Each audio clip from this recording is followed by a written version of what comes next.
We live in a beautiful world.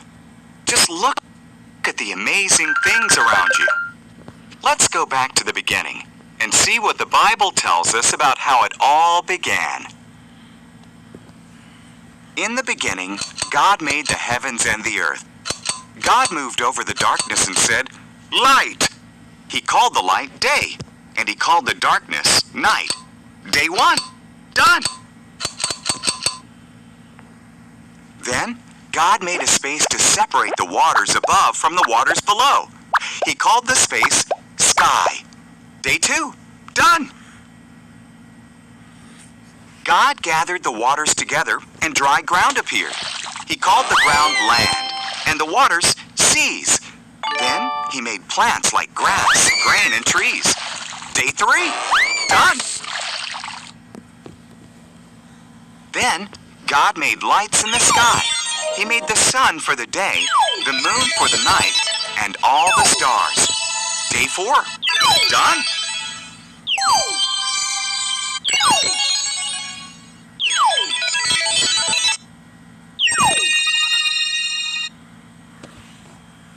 God made fish to swim in the waters and birds to fly in the sky. Have babies, he told them. Fill the world with splashing and singing. Day five, done.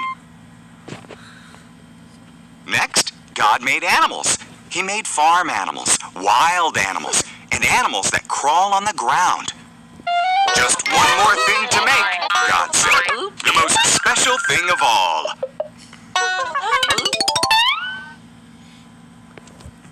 So, in his image, God made man and woman. Have babies, he said. Take charge of the world. Care for the fish, the birds, and the animals. Day six, done.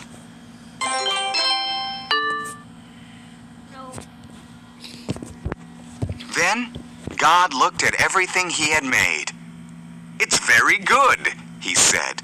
So, on the seventh day, he rested and made that day special. Day 7, done.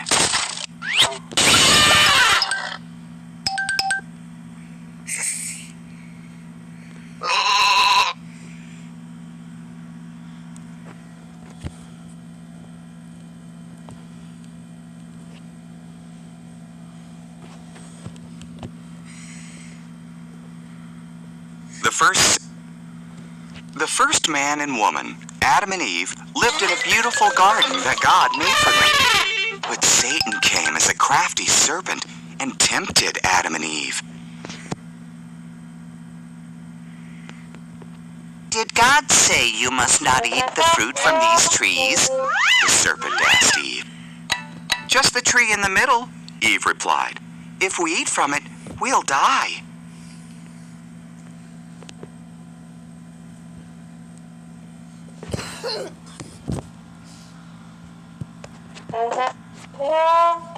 You won't die, said the serpent. There's a reason why God doesn't want you to eat from that tree. If you do, you'll be like him. You'll know what he knows. Eve ate the fruit. She gave some to Adam, who was with her.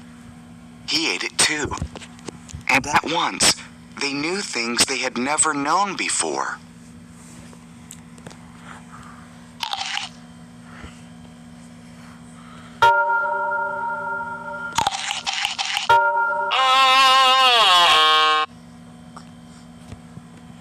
One thing they knew was that they were naked.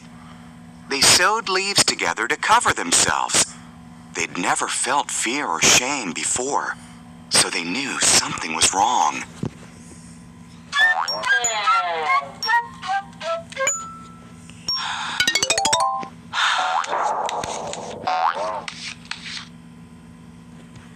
Adam, God called. Eve. We're hiding, said Adam. We're naked.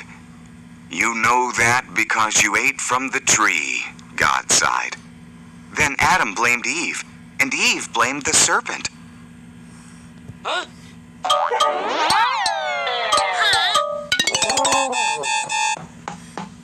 Huh?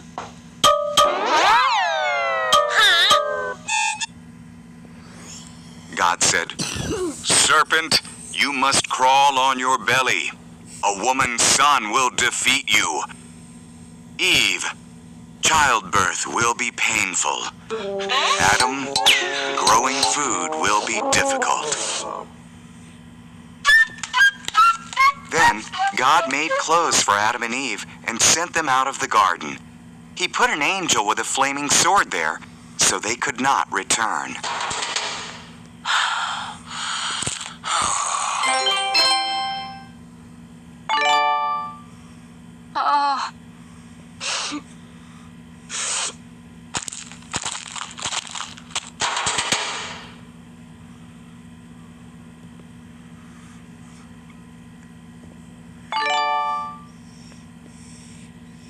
God, the earth filled up with people, but they sinned so much that God was sorry he had made them. He decided to send a flood to wash away everyone on earth. There was a man named Noah who wasn't like the others. Noah loved God and obeyed him. God decided to spare Noah and his family from the flood. God warned Noah about the flood. He told him to build an enormous boat with a low roof, 3 decks, a window, and a door. In obedience, Noah built it.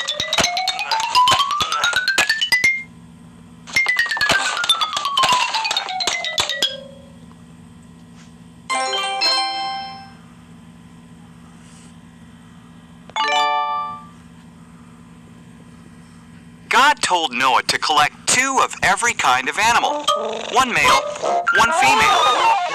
Then Noah, his family, and the animals went into the boat. It rained for 40 days and 40 nights. Water fell from the sky and rose from the oceans and lakes. Even the tallest mountains disappeared beneath the flood. Meanwhile, Noah, his family, and all the animals were safe in the boat, floating on the floodwaters. God had not forgotten about Noah, not even for a moment.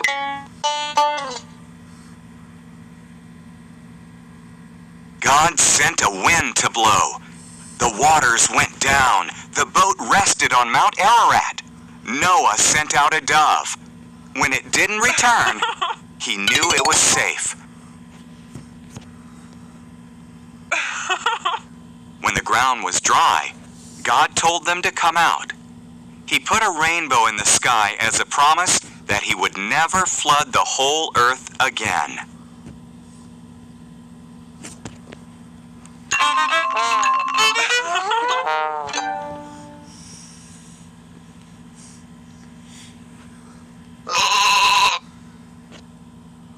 God put a rainbow in the sky as a promise that he would never flood the whole earth again.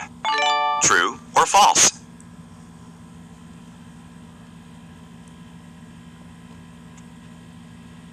God's amazing promise. Abraham lived in Haran. Abraham, God said, I want you to leave Haran and go to another land. God didn't tell Abraham where that was. Trust me, God said. Do this, God said, and your children will become a great nation. How? Abraham wondered. His wife Sarah was too old to have children.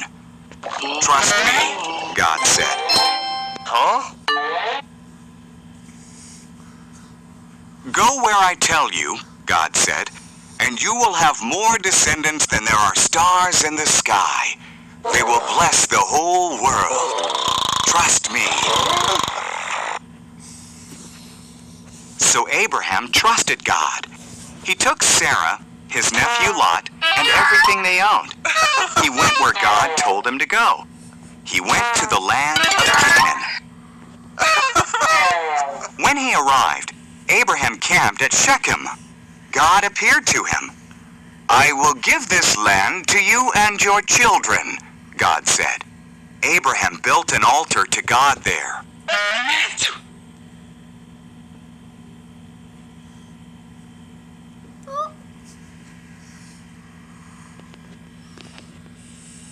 God's amazing. Abraham. So Abraham traveled around God's promised land. He was glad that he had trusted God. So he built another altar and gave thanks to God for all he had been promised.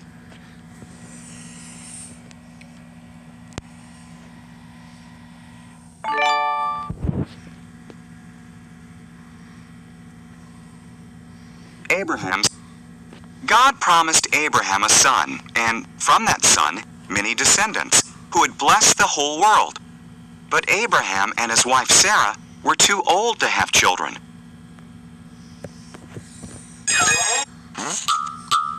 20 years went by. Still, Abraham trusted God's promise.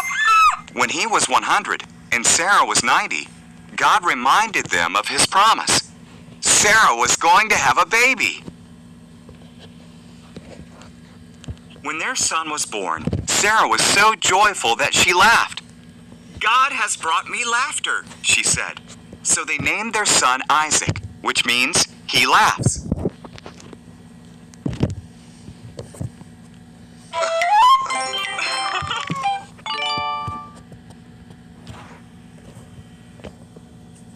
When Isaac was a boy, God tested Abraham by telling him to take Isaac to Mount Moriah and kill him as a sacrifice to God.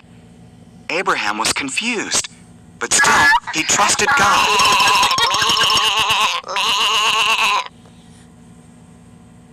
Isaac carried the wood, and Abraham held the knife and torch. Together they climbed the mountain. "Where is the lamb for the sacrifice?" asked Isaac. "God will provide it," Abraham replied.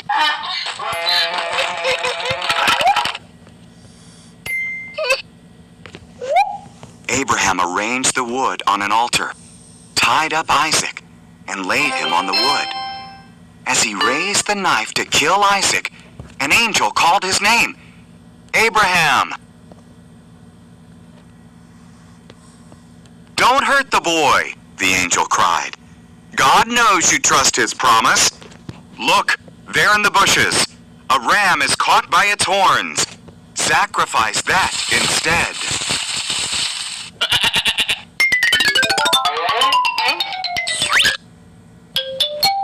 So Abraham sacrificed the ram instead of his son. He called the place "God will provide," because God provided the sacrifice. Just as God had said, his promise came true.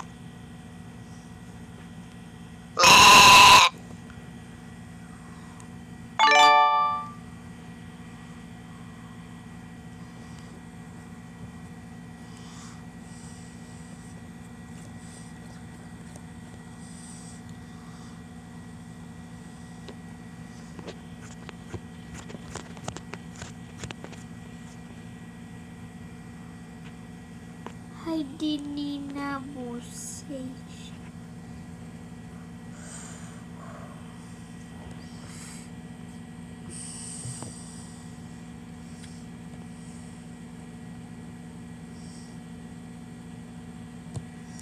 Wherever you go. Again, God's people disobeyed him. A hairy tale.